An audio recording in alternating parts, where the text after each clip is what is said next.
They say a crisis doesn't build character, it reveals it. For me, that crisis, that defining moment, was the birth of our child. It was supposed to be our shared marathon, our ultimate triumph. But his choice that day, and the choices that followed, didn't just show me his character, they performed an autopsy on it.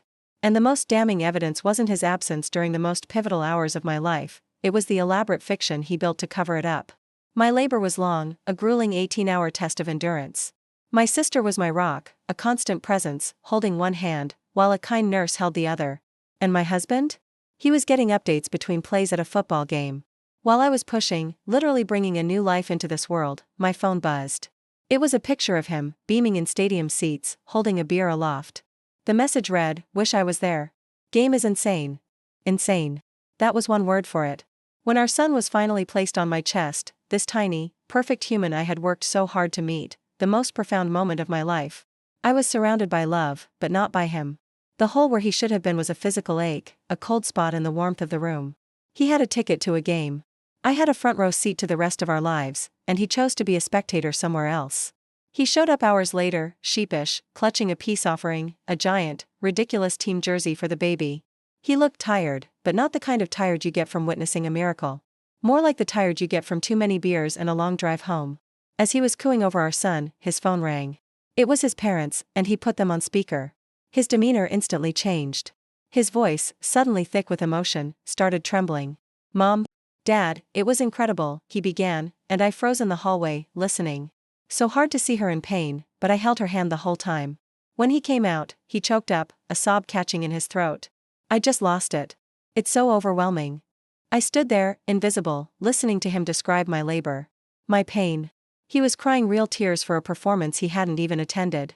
He was casting himself as the steadfast, supportive hero, and in doing so, he erased my sister's unwavering support, he erased my strength, and he erased my solitary reality. He wasn't just lying, he was stealing my story and recasting himself as the lead. The lie was so detailed, so emotional, it felt like a violation all over again. The emptiness of his absence was one thing, but this was an active, calculated deception. He was building an alternate reality where he was the man he should have been, instead of the man he actually was. A few days later, we were at his parents' house for dinner. The air was thick with a cloying sweetness. My mother-in-law couldn't stop gushing about her son, her hero. "We're just so proud of how you supported her through it all," she said, beaming at him. My husband basked in the praise, a faint, pious smile on his face. The tension in my body coiled into a tight, hard knot. I watched him soak up the adoration he had manufactured from a lie. He glanced at me, a quick, nervous flicker in his eyes, a silent plea to play along, to uphold the myth. But the weight of the untruth was suffocating. I put down my fork, the clatter echoing in the sudden quiet. I looked directly at him, my voice steady and clear. "Is that the story you're going with? The one where you were there?" His face went through a rapid series of transformations. First, pale shock. Then, a dark flush of anger. "Not now," he hissed, his eyes darting towards his parents. "Can we not do this here?" But I did do it there. I told them everything. The game. The celebratory texts from the stadium. The empty chair beside my delivery bed. And finally, his Oscar-worthy phone performance, the crocodile tears for a moment he had willingly missed. Silence descended on the room. His father just stared at his plate, the picture of shame. But his mother, her face was a terrifying sight. The doting pride evaporated, replaced by a cold, razor-sharp fury. She didn't turn on me, the messenger. She turned on her son. Her voice was quiet, but it carried the weight of biblical wrath. "You missed the birth of your child for a ticket," she asked, each word a perfectly aimed dart. "And then you lied to me? You used my joy, my grandson's birth, to tell me a story?" She didn't yell. She didn't have to. She calmly, methodically, dismantled him. She called him a selfish boy, a liar, and a profound disappointment. And my husband? He didn't look at his mother. He stared at me with pure, unadulterated hatred, as if the fault wasn't in his actions, but in my refusal to be an accomplice to his lie.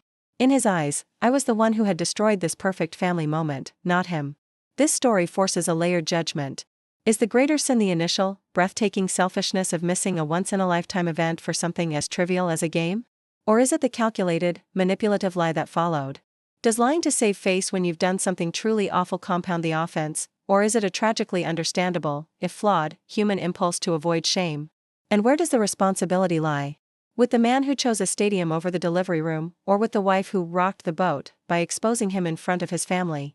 Was his lie a cowardly, pathetic attempt to avoid shame, or was it a malicious manipulation that made everything infinitely worse? This is a tale of two betrayals. The first was a failure of presence, an act of selfish negligence. The second, however, was a failure of character so profound that it poisoned his relationships with everyone in that room. The lie didn't cover his tracks, it just dug the hole deeper. It proved that he was far more committed to his public image than to his personal integrity, or to his new family. It challenges us to ask a fundamental question: is it worse to do a terrible thing, or to construct an elaborate fantasy where you didn't? Where do you stand on accountability, image, and truth? These are the judgments that define trust, that build or break the foundations of our relationships. Weigh the evidence and deliver your verdict. Subscribe to The Verdict Zone. Can a lie ever truly fix the damage of a terrible choice? Decide on The Verdict Zone.